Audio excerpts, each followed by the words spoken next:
just shy of 10.5 miles in the Saucony Ride ISOs. This is a shoe that as soon as I saw it, I knew I had to have it.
5 miles in, taking a break at the lap. Whew, it's hot.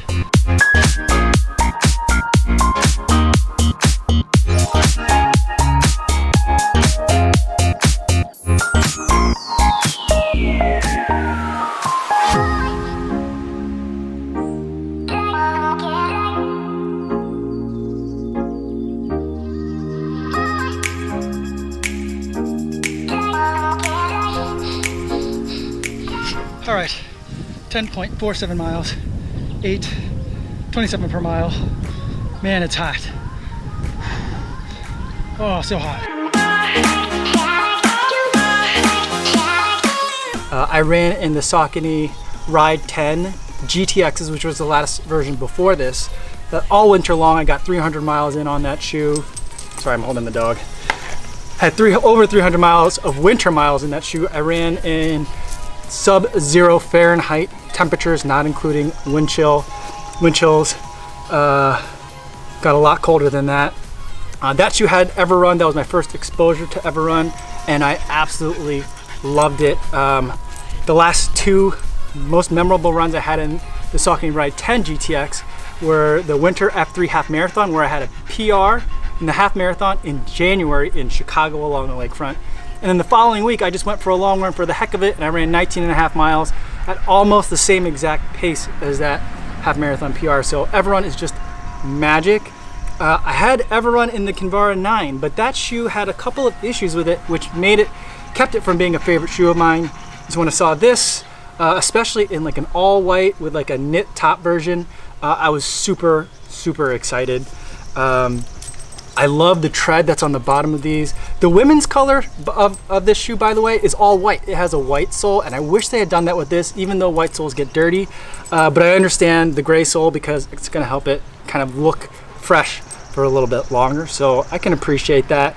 I wish maybe they had done like a little color splash right in the middle here where it says Everun. But other than that, the tread looks almost identical to the tread and the outsole on the Ride 10 GTX, which was just a beast, even in icy conditions. The only main difference I see is this little spot right here on the toe. So I don't know if that's for a little added traction or just a little bit of flair, or maybe they're just trying something new. I'm not sure. But this, I took it on mostly road today and a little bit of gravel. About half of it was gravel roads, really rocky. And this thing did just fine. I love running in this shoe because the way that the outsole is designed, there's something in here. It's not just the Everun, their cushy material. There's something in here that is like a stability shoe, but in a good way. Normally when people say stability, I don't like it. People tell me I need stability shoes. I've been pushed towards stability shoes in the past, and I've run in stability shoes in the past, and it just led to injury for me. And so, but this, I feel like it's guiding my foot in a good way, and I feel good running in it, especially as I get more tired and as the miles add up. This shoe really helps out. So if you're a neutral shoe aficionado, you're gonna like this. Even though it does feel like it's kind of helping my foot in a little bit, I wouldn't let that bother you or scare you away from this shoe. It's very different to me from the Kinvara 9. In terms of what's similar between this and the Ride 10 GTX is it's super cushy all around any part that touches like your sock or your ankle. The tongue is super padded. The back heel cup is super padded, and it's got a different kind of lacing system than they had in the GTX, which was more of like a traditional eyelets for the laces. I love the way that this looks, and I love the way that it feels. When I first put it on, it was like stepping into a Lazy Boy in a really, really good way. It felt comfortable. It felt a little bit big, but not overweight. It felt soft and cushy, but I didn't feel like I was sinking into them like I sink into, say, like my OOFOS, my sandals that I wear after my run. So this just feels great. A couple of things that have me worried. One, the all white. I like all white now. I'm a convert, at least for the summer. I like it. But these things got dirty just from me transporting them from Chicago to here to where my in-laws are. And they're already filthy. I mean, I ran in the dirt though today, 10.5 miles, so I wouldn't expect them to be pristine, but these things are gonna be dirt magnets, especially with all the cloth that they have.